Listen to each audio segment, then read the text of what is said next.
and I'll give you the suggestions. Okay. And then you just pick a number. Yeah. And then 10 minutes of however you want to play it. A lot of them have been like one like real time scenes, but whatever you want to do, my friend, I'm all for it. I'm really excited to play with you. This is great. Yeah, so am I. Yeah. I've picked a ton of your suggestions too. All right. Yeah, you probably have. Yeah. Here's a question. How's the weather right now treating you? Is it getting cooler? It's been nice today. It's been one of the good autumn days, sunshine, very mild. Yeah. Are you in summer now? Really? You in summer? Whoa, I thought you said you were. No, we're kind of, where I am is pretty warm most of the time. I'm in Los Angeles, so it's really nice today. No, it's blue skies, no clouds. So I'm really lucky. Lots of sun. We get a lot of sun, which I love. I've got a friend in LA. Yeah. He's quite good. He's English, but he lives in America now. He's an actor. He sent me a script actually to read, but it's like when an author wants to hear his work come alive. It's one of them. It wasn't an audition or anything. Okay. Just reading the script. It's quite good, yeah. So technically, I've had a Hollywood script delivered to me. Technically. Dude, you're ahead of the game. You're ahead of the game of most people. You actually got your hands on a script. Yeah. Well, let's see. We have one. Okay, my friend, pick a number 1 to 42. 42. I'll go right bang in the middle, 10. All right, number 10. My math is not that good. Yeah. Well, this is great. This comes from Mark Turpin. And our suggestion is, I can't believe it. I can't believe it. Okay. Thanks, Mark. Yeah, thank you, Mark.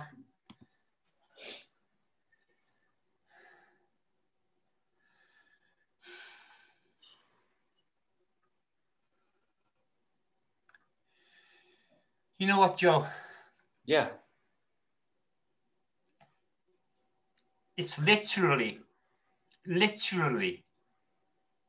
unbelievable. I mean, most people use the word literally incorrectly, but you are using it correctly. This is literally, I can't believe it. It's literally the definition of unbelievable. This is it. Well, I can't believe it. No. I cannot believe it. Who would? Who would believe this? Who would? Listen, Kevin, who would believe this? Nobody. Nobody in their right, nobody with brains would believe this. No. She pestered me. Yep. Week after week after week after month after month after month to go on a date with her. She hounded me. I could have actually made a complaint of harassment. Technically, yeah. So I finally go on a date with her, and she does this. Maybe she got scared. You've worked with her. She was in your department for the couple of weeks. You know what she's like. When she wants something, she goes for it. Yeah. Well, and then to get up in the middle of the meal and say, I'm not happy with this, and walk out after all of the hassle she gave me in the first place. It's unbelievable. I mean, honestly, here's someone who could not get you to say yes soon enough. Like, and to your benefit, right? To your benefit, you didn't shut it down right away. You were telling her, you said, I've got some things I have to work out. I'm still raw after my last relationship. But she finally said, okay. And you went to dinner. Maybe she couldn't handle being that close to you. Like, It sounds like, from what you were telling me, it sounds like she got up and left. She didn't say a word after that. So there's several scenarios that could happen. Like, she could have been nervous. She could have said, oh, I think I'm putting my foot in my mouth. She could be like, I can't believe I'm with Kevin. Like, maybe it overwhelmed her. Like, there's so much. But the fact that she walked out, that's the unbelievable part. I know, yeah, I know.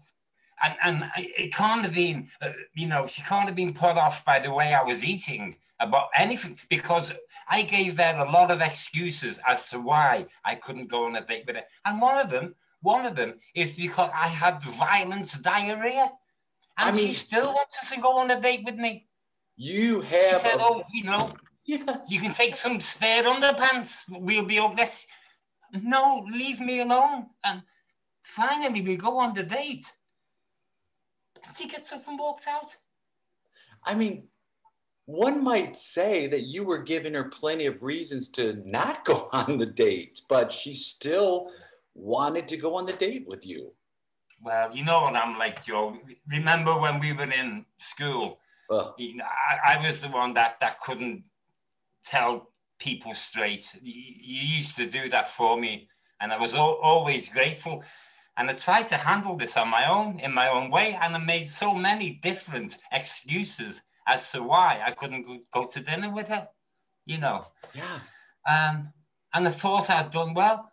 And then in the end, I gave up. I said, well, what can it hurt? Well, we can have, do you remember Sharon? Sharon was the girl when we were in second year. She was the one that was only interested in me while I was in the football team, when I was playing goalkeeper. Yeah, yeah. And you told her for me. Yeah, Sharon. Perfectly. I'll never forget Sharon Com. Sharon Com. And I told her, you know, first off, kudos to you. You did have a stuttering problem. You weren't able to express yourself, and you've done a lot of work for yourself. So I think that's the bigger victory right there. But yeah, I mean, I always found it rather enjoyable to be able to talk to these people and tell them why you couldn't meet up with them or be their boyfriend or just to hang out with them, to be honest with you. Well, I worked on it a lot. As you know, I went to see Mr. Flanagan. Remember, he told me that he was a professor. Yeah, he told everyone that. He said, call me professor. He's like, I only go by professor. Call me professor. I don't think he was a real anyway, he helped me. He helped me to be. Wait, you don't think Flanagan was a professor? No, I don't think. I saw his mail. I had lessons around in his study, and I saw his mail by the door one time, and it was addressed to Mr. Flanagan. Now, wouldn't that be addressed to Professor Flanagan? What I know about professors is they insist you call them professor. They said they earned that title. Yeah. And I didn't think he was a professor either. No, I didn't believe that either. No. I asked him, I said, where exactly do you teach? And he said, oh, I teach at the University of New Wales, Liverpool, South London. And I said, okay, a long title for a school. Yeah, that is. And, you know, it's also a bit funny. It was also a bit funny that he didn't have letters after his name. Normally it would be Professor Flanagan, CSI, BF, whatever, you know, but there was nothing. Mr. Flanagan. There's a lot of things in this world that are unbelievable. That's what I'm starting to believe, if that's not an oxymoron or whatever you'd call it. But I'm starting to believe that the things that are unbelievable. They are literally unbelievable. Literally not to be believed. Yeah. I wouldn't go as far as to call them lies. I don't want to be that heavy. I wouldn't call anybody a liar, especially Flanagan, Mr. or Professor. But I might. You know? I might call him a liar. Would you?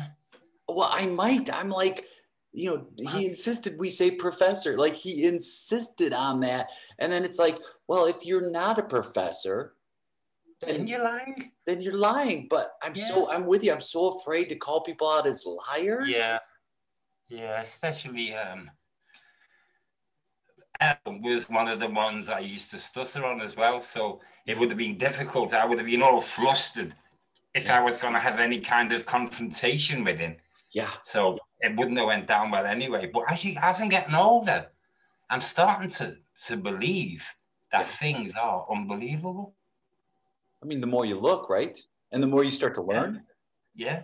The more you think about it. The more you think about it, the more you're like, there are some things that are pretty unbelievable. I mean, and if you look at the human body, it's pretty unbelievable.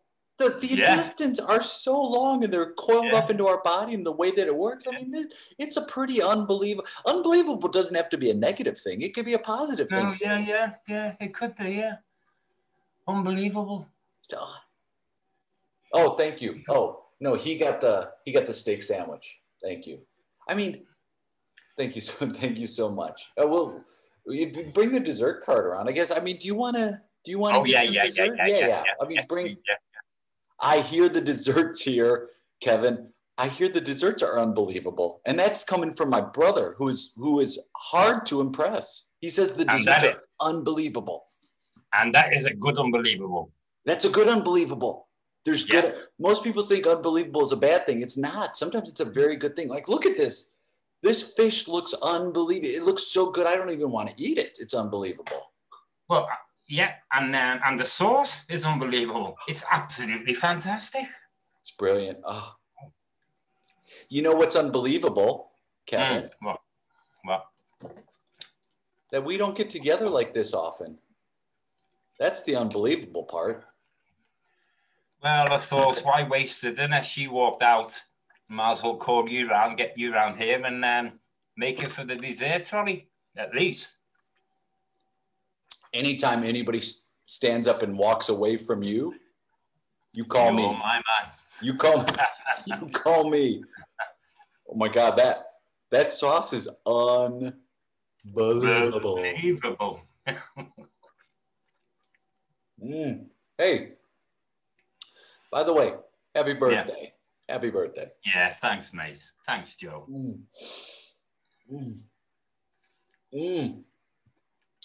Oh, here they come. Look at that gatto.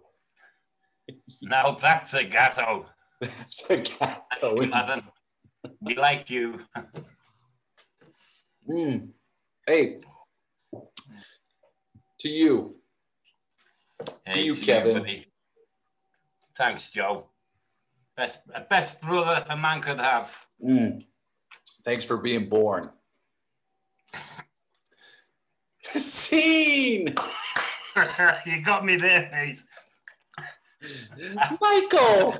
I'm going to use that one. Thanks for being born. Thanks for being born, buddy. I choked up me water. That was so fun. I loved it. I couldn't think of where to take it. But then I didn't want to. Just wanted to see what happened. I don't know. It seemed pretty good where it was at. Yeah. How did you get into improv? Like, what got you started? What got you interested in taking classes and doing shows? Well, I had an illness when I was younger, and I was basically self-isolating for the total of about 13 years altogether. Then I got a dog, and the dog got me out, and I made some friends in the park, and that gave me a lot of confidence. So about 3 years of that, I saw Emma Baird, her advert on Facebook, because I was on Facebook a lot as well. And I went down, drove down, sat in my car outside, went on WhatsApp and said, I can't go in. And all the dog people came on, get in there now. What are they going to do? They're not going to beat you with a stick, Wow. So I went in and I never looked back, Wow. Yeah, fantastic. Oh, it's such an amazing testament too. And the fact, like, even if you'd never gone into the class, the fact you went down there, that was a huge thing. The fact you got in your car and went down there. Well, I won't go into it, but I did have a very bad childhood. But when I come out of that and become a teenager, I got a job in the community centre, and we did plays. we done James and the Giant Peach, and it felt safe. It was my first kind of experience of safety. Yeah. And then after that, I had an illness that wasn't diagnosed right from my childhood. I was in and out of hospital. They were calling it blackouts and things. And then when I was 23, 24, I was in Highton, self-medicating on marijuana and amphetamines and things and alcohol. And I went in this college and said, look, do you do pretend here? Because I used to call it pretend. Yeah. You mean acting, darling? Yeah. And I got on an A-level course there. And that, again, a place of safety. And I made some friends. And we done pretend, which was an escapism for me. They filled in a form for the drama school in London. And they instigated it all. And I went down and I ended up getting in. Then I ended up, that was another 3 years of safety. And then I got an agents from the showcase and ended up in London. I was never really an actor. I was a pretender, which used to annoy the other actors whenever I said that. But I worked on and off for 18 years. And then in 2003, something really bad happened. And then my illness then came back from the trauma of it. And I was diagnosed then with schizophrenia, which isn't what you think if you don't know about it. It's so misunderstood, schizophrenia. Yeah. And I was diagnosed with that. So Equity, the Actors Union, got me somewhere to live and decorated me flat. And I get money off them every month. And that's it. And then, as I say, I saw the thing on Facebook about the improvisation. And Emma Baird has a very safe environment. She goes through the rules. And my first time there, petrified, they really made me relax. Wow. Don't invade anyone else's space. Don't put your hands on them.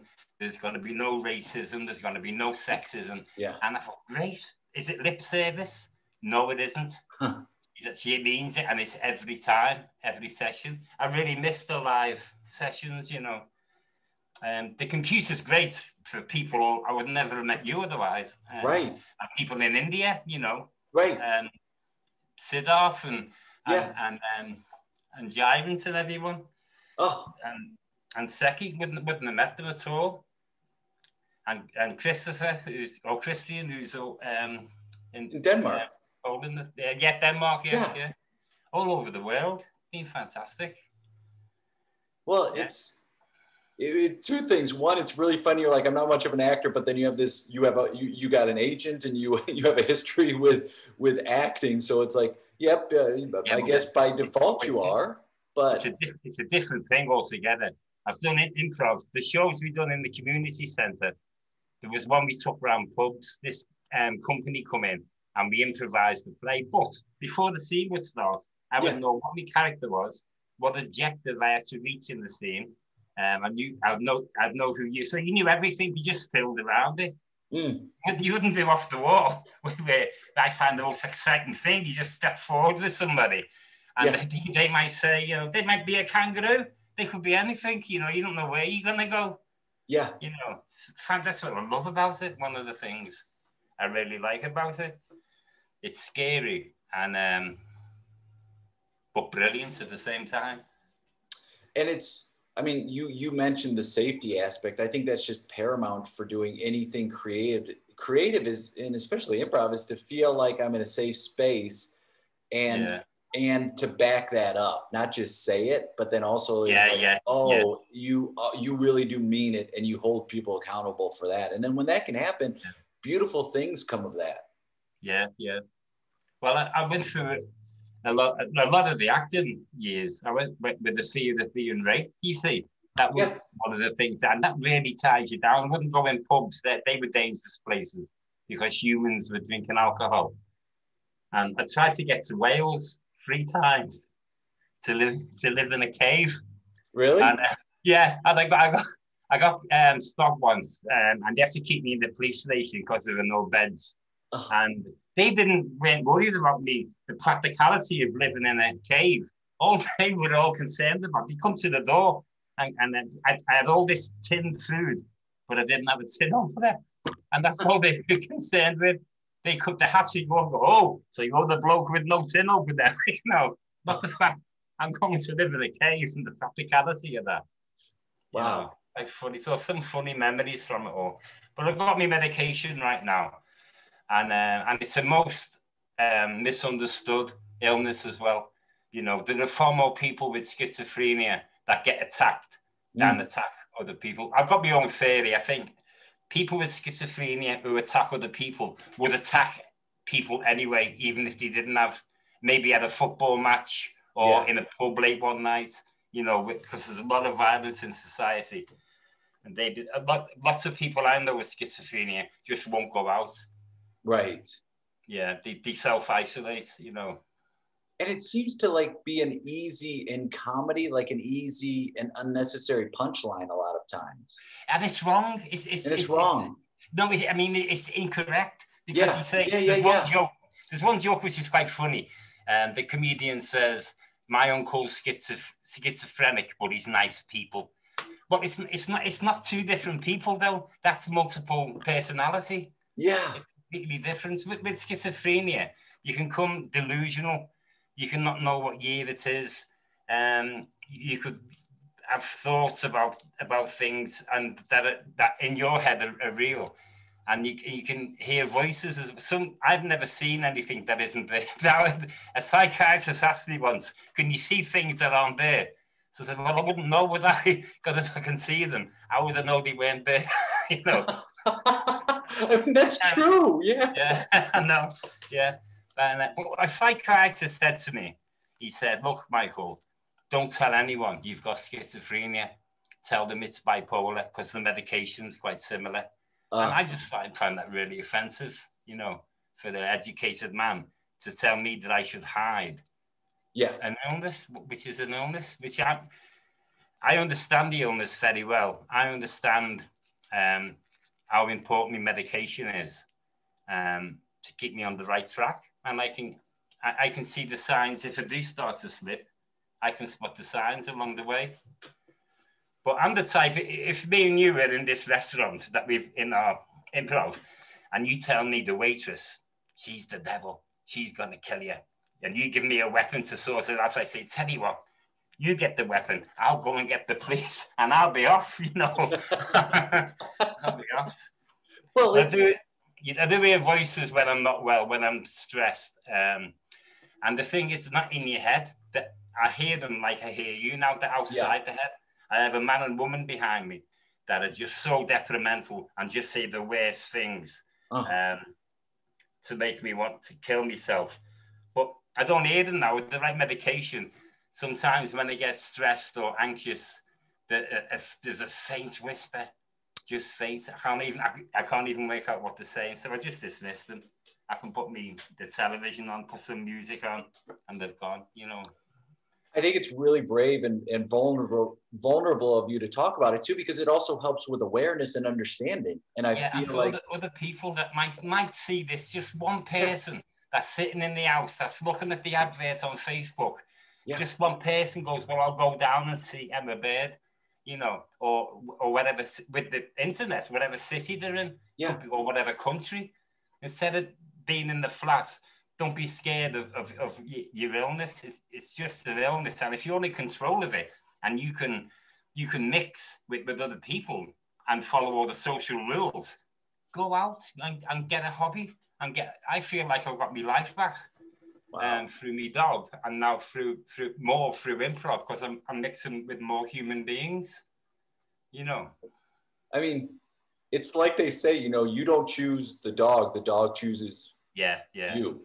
And I believe, like, I had a dog for years, and it was that same thing of like, it really does help. And there's so much unconditional love that it's such a good thing for humans to, and in this, we're in now, it's like, we're aching for connection, and to find that connection anywhere, and especially with love attached to it, and that not judgment part, it's huge.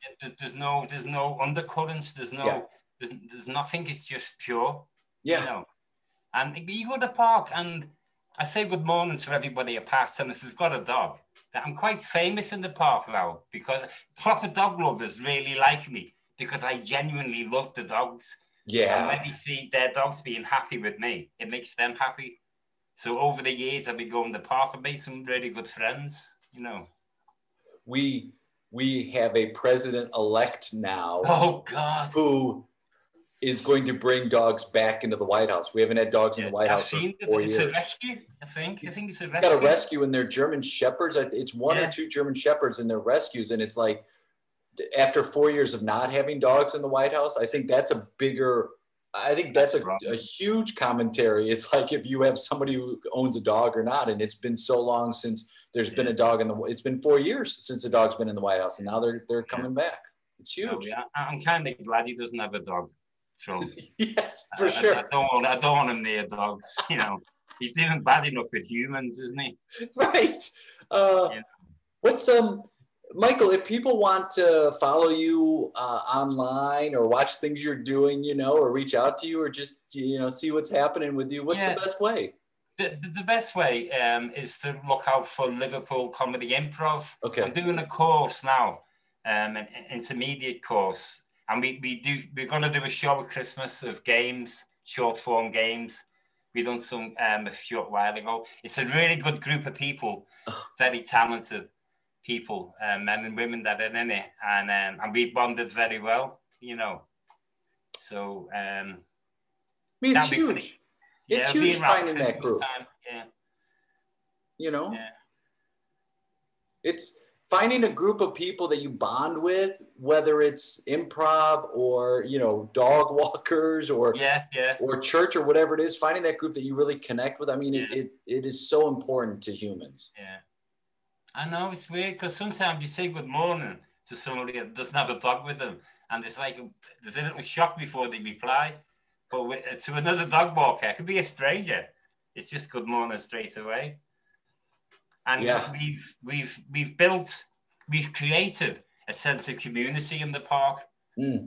I've got everybody saying good morning to everybody. And now two things happened. The dog went missing. We all got together and went separate ways to find this dog.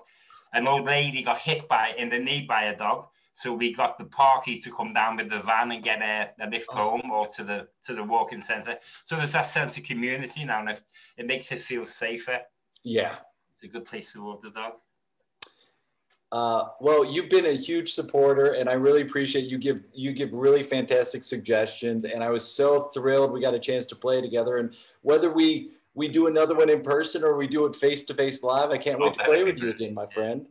Well, when I was going to town with Emma Baird and Liverpool Comedy Improv, I'd come home and think of what we'd done, the lessons. I'd get on the internet and I couldn't find any improv. Sometimes there'd be a film of somebody on stage, and you know how bad they can be. There's a video at the back. But now, and the 10-minute things are just gold. They're absolute gold. Oh, well, thank you. And thank you for doing it too. And like, the goal is to have people connecting all over the world. So opening that up. We get back live, but this will still stay. This will still be big, definitely. Because the learning potential is just massive. And it's, for years we never recorded shows or anything, and it was fun. It's like, oh, that was really cool, but then you never saw it again. And then it's like, no, there's value in like learning how certain moves are made, or like what worked in that and what didn't work. And the yes and the mirroring. We done an exercise when in the early days, and it was me and another person. What we had to do was just go on stage, not say anything, just mirror. I'd mirror whatever she does. And then when we finally sit down, and then we can speak. And as soon as she spoke, I forgot the mirroring. But the scene went well anyway, but it went off plot. But you don't get to watch them back, you see. Right. Yeah. And now we can sit and watch these back and go, oh, that's an example of that type of technique, or oh, that was so fun. Why was that fun? And this one too, it's like, oh, what a fun like memory. Like it's you don't lose it. You can go back and refer to it. So thank you. Yeah. Well, I'll be in touch, my friend. Have a great. Thanks, Jay. I really enjoyed it. Thank you so much. You're the best, Michael. Thank you. Cheers, mate. Bye-bye.